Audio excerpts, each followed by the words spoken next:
এক জঙ্গলে অনেকগুলো পরী থাকত। তারা নানা জায়গায় ঘুরে বেড়াতো আর খেলাধুলা করত। একদিন খেলতে গিয়ে পরীরা দেখল একটি বাচ্চা মেয়ে একা কান্না করছে। পরীদের বাচ্চা মেয়েটির জন্য মায়া হলো এবং তাদের সঙ্গে পরী রাজ্যে নিয়ে গেল। কয়েক বছর পর ছোট্ট মেয়েটি বড় হয়ে গেল। পরীরা তার নাম দিল রিমা। রিমাকে তারা নানা ধরনের জাদু শেখায়, আর রিমা সকল জাদুতে পারদর্শী হয়ে যায়। একদিন সেই জঙ্গল হেঁটে যাচ্ছিল একজন রাজপুত্র। হঠাৎ করে তার সামনে একটি ভয়ঙ্কর বাঘ চলে এলো, যা দেখে সে চিৎকার শুরু করলো।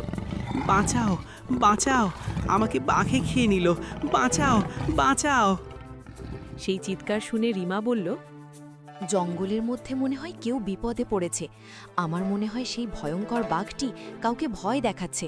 তাড়াতাড়ি যাই, না হলে বাঘ কাউকে আক্রমণ করতে পারে। তারপর রিমা দ্রুত সেখানে গেল। এই বাঘ, চলে যা এখান থেকে। তুই রাস্তার পথিক মানুষদের আক্রমণ করছিস। তারপর রিমা জাদু করে একটি তীর এনে বাঘটির গায়ে ছুঁড়ে মারল। বাঘটি আঘাত পেল না, কিন্তু ভয় পেয়ে পালিয়ে গেল। আজকে তুমি আমার জীবন বাঁচালে। তুমি না থাকলে বাঘে আমাকে খেয়ে ফেলতো। তোমাকে অনেক অনেক ধন্যবাদ। এটা তো আমার কর্তব্য ছিল। একজন মানুষের বিপদেই তার একজন মানুষ সাহায্য করে, তাই না? চলো, আমি তোমাকে এই ভয়ঙ্কর জঙ্গল পার করে দিয়ে আসি। তারপর রিমা থাকে সেই জঙ্গলটি পার করিয়ে দিল। আমাদের কাউকে না বলে তুমি কোথায় গিয়েছিলে? জঙ্গলের মধ্যে একজন ব্যক্তি বিপদে পড়েছিল। একটি ভয়ঙ্কর বাঘ তাকে আক্রমণ করেছিল। আমি তাকে সাহায্য করতে গিয়েছিলাম।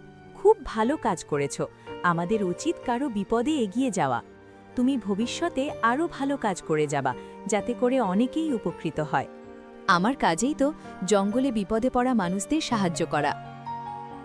রাজপুত্র তার রাজমহলে ফিরে এলো, কিন্তু তার মন অস্থির হয়ে পড়ল, কারণ রিমাকে তার খুব পছন্দ হয়েছে।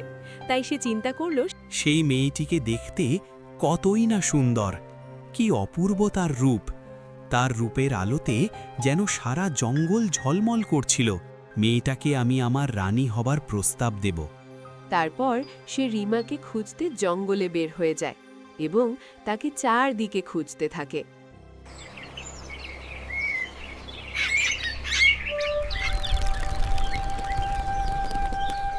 একদিন রিমা জঙ্গলে বসে পরীদের সাথে খেলছিল। ঠিক তখনই রাজপুত্র সেখানে চলে এলো, যা দেখে পরীগুলো ভয় পেয়ে পালিয়ে গেল। তোমার রূপ দেখে আমি ভীষণভাবে প্রভাবিত। তুমি কি আমার রাজ্যের রানী হবে? তাহলে আমার বিশাল রাজ্যের সব কিছু তোমার হয়ে যাবে। আমি খুবই দুঃখিত।